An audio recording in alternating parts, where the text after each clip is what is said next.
जय श्री राधे कृष्णा दोस्तों, हर हर महादेव, जय माता दी। भगवान श्री हरि विष्णु, भगवान महादेव और माता रानी की कृपा आपके जीवन में हमेशा बनी रहे।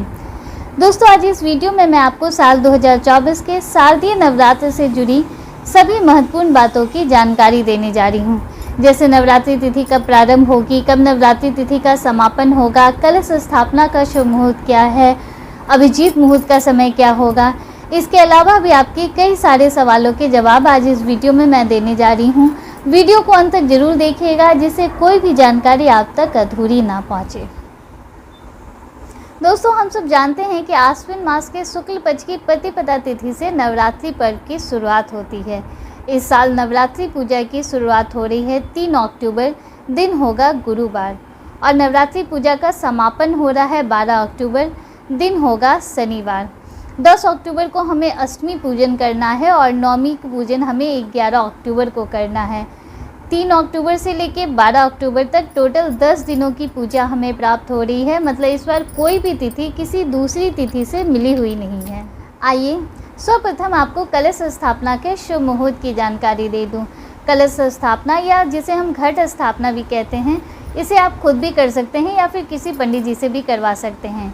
साल 2024 में कलश स्थापना का शुभ मुहूर्त है 3 अक्टूबर प्रातःकाल 6:15 से प्रातःकाल 7:22 तक। वहीं अभिजीत मुहूर्त का समय होगा 11:46 से दोपहर 12:33 तक। अगर किसी वजह से आप प्रातःकाल कलश स्थापना ना कर पाए हों तो अभिजीत मुहूर्त घट स्थापना या फिर कलश स्थापना के लिए सर्वोत्तम मुहूर्त माना गया है। दोस्तों, आइए अब आपके कुछ महत्वपूर्ण सवालों का जवाब देती हूँ। आप में से कई लोगों ने ये सवाल पूछा है कि क्या हम इस साल पहली बार कलश स्थापना कर सकते हैं, या फिर हम पहले सिर्फ 2 दिनों का व्रत करते थे, क्या हम इस साल पहली बार 9 दिनों का व्रत कर सकते हैं। बिल्कुल कोई समस्या नहीं है। मैंने हर बार कहा कि मैंने पिछली बार आपको किसी भी पर्व त्यौहार को पहली बार उठाने से मना किया था, क्योंकि पिछला साल अधिक मास का साल था। आप इस साल पहली बार कलश स्थापना कर सकते हैं, 9 दिनों का व्रत रख सकते हैं, कोई समस्या वाली बात नहीं है।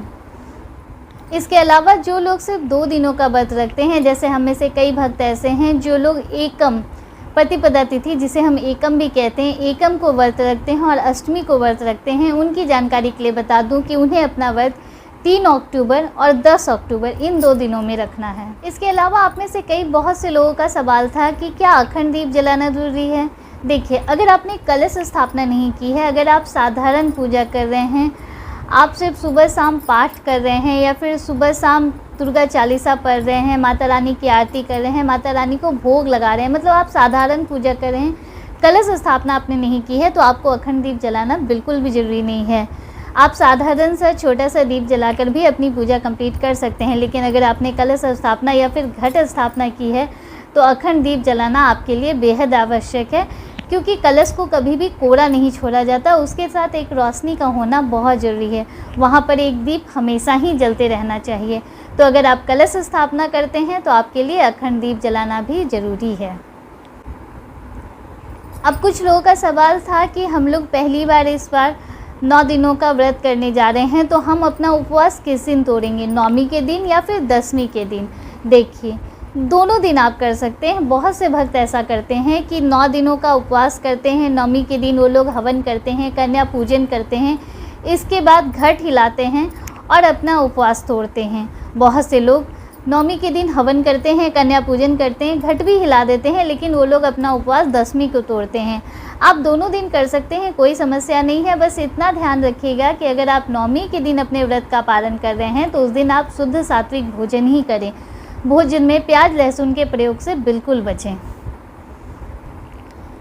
बहुत से लोगों का मेरे पास ये भी सवाल आया है कि हम लोग 9 दिनों का उपवास करना तो चाहते हैं, पर हमें डर लगता है कि हमसे यह उपवास पूरा नहीं हो पाएगा, अगर बीच में खंडित हो गया तो माता रानी नाराज़ हो जाएंगी। देखिए, सबसे पहले तो माता रानी सिर्फ हमारी श्रद्धा देखती हैं। वो नहीं चाहती कि मतलब उनका भक्त मजबूरी में आकर कुछ भी उनके लिए करे, उनके लिए उपवास करे, व्रत करे, ऐसा कुछ नहीं है। आप अपनी श्रद्धा के अनुसार पूजा कीजिए। सबसे पहले आप अपना शरीर देखिए कि आप 9 दिनों का व्रत कर पाएंगे। अगर आप कर पाएंगे तो बिल्कुल आप आगे बढ़कर इस व्रत को उठाइए। लेकिन अगर आपको लगता है कि आपसे ऐसा करना संभव नहीं है, आप 9 दिनों तक सिर्फ फल खाकर नहीं रह सकते हैं, आपसे ऐसा संभव नहीं है, तो आप सेंधा नमक पे खाना खाइए, सेंधा नमक पे बनी सब्जी खाइए। हाँ, रोटी कोरी मत खाइएगा। अगर आप रोटी खा रहे हैं तो उसमें घी लगा लीजिए या फिर पराठे सेक लीजिए।